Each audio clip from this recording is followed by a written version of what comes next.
ಪಟ್ಟಣದ ಮೇನಿ ವಿಧಾನಸೌಧ ಮುಂಭಾಗದಲ್ಲಿ ತಾಲೂಕು ಅಖಿಲ ಭಾರತ ವೀರಶೈವ ಲಿಂಗಾಯತ ಮಹಾಸಭಾ ವತಿಯಿಂದ ರೇಣುಕಾಸ್ವಾಮಿಯನ್ನ ಕ್ರೂರವಾಗಿ ಕೊಲೆ ಮಾಡಿದ ಆರೋಪಿಗಳಿಗೆ ಗಲ್ಲು ಶಿಕ್ಷೆ ವಿಧಿಸುವಂತೆ ಪ್ರತಿಭಟನೆ ನಡೆಸಿದರು. ಈ ಸಂದರ್ಭದಲ್ಲಿ ಮಾತನಾಡಿದ ತೋಟದಪ್ಪ ಬಸವರಾಜು ಚಿತ್ರದುರ್ಗ, ನಮ್ಮ ಸಮಾಜದ ರೇಣುಕಾಸ್ವಾಮಿ ಎಂಬ ವ್ಯಕ್ತಿಯ ಹತ್ಯೆ ಮಾಡಿರುವುದು ಮನುಕುಲಕ್ಕೆ ಮಾರಕವಾಗಿದೆ.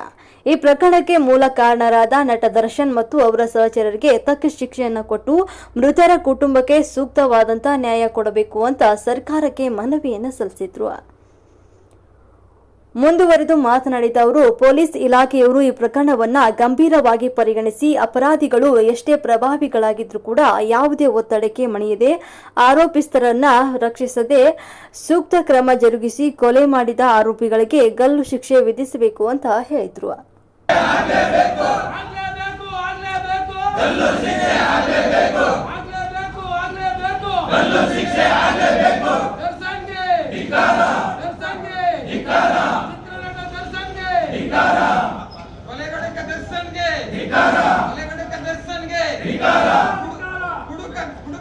ಈ ಚಿತ್ರನಟ ದರ್ಶನ್ ಇವ್ರ ಮೇಲೆ ಹಲವಾರು ಕೇಸುಗಳಿವೆ.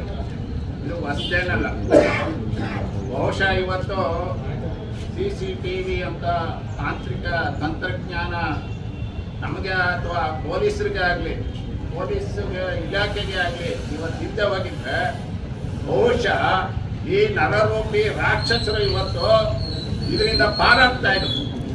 ಆದರೆ ಕರ್ನಾಟಕ ಪೊಲೀಸ್ ಅಂದರೆ ಹೆಸರುವಾಸಿ. ಈ ಪ್ರಕರಣದಲ್ಲಿ ಆ ಒಂದು ತನಿಖಾ ತಂಡದ ನಾಯಕರಾದ ಗಿರೀಶ್ ಅಧಿಕಾರಿ ಬಹಳ ಉತ್ತಮವಾಗಿ ಕೆಲಸ ಮಾಡಿದ್ದಾರೆ. ಪೊಲೀಸ್ ಇಲಾಖೆ ನಿಜಕ್ಕೂ ಶ್ಲಾಘನೀಯವಾದಂಥ ಒಂದು ಕಾರ್ಯವನ್ನು ಮಾಡಿದೆ. ಅದಕ್ಕೆ ಕಾರಣ ತಂತ್ರಜ್ಞಾನ CCTV. ಅವರು ಮಾಡಿರ್ತಕ್ಕಂಥ ಕಾರ್ಯ ಬಹಳ ಮೆಚ್ಚುವಂಥದ್ದು. ಕ್ಷಣಕ್ಕೂ ನಿಮಿಷಕ್ಕೂ ಸಹ ಯಾವುದೇ ಒಂದು ಸಣ್ಣ ನಿಮಿಷಗಳನ್ನು ಸಹ ಅವರು ವ್ಯರ್ಥ ಮಾಡದೆ ಈ ಆರೋಪಿಗಳನ್ನ ಎಡೆಮುರಿ ಕಟ್ಟಿದ್ದಾರೆ. ಅದಕ್ಕಾಗಿ ನಾನು ಕರ್ನಾಟಕ ಪೊಲೀಸ್ಗೆ ನಾನು ಕೃತಜ್ಞತೆ ಹಾಗೂ ಅವರಿಗೆ ಅಭಿನಂದನೆಗಳನ್ನು ಸಲ್ಲಿಸ್ತೇನೆ.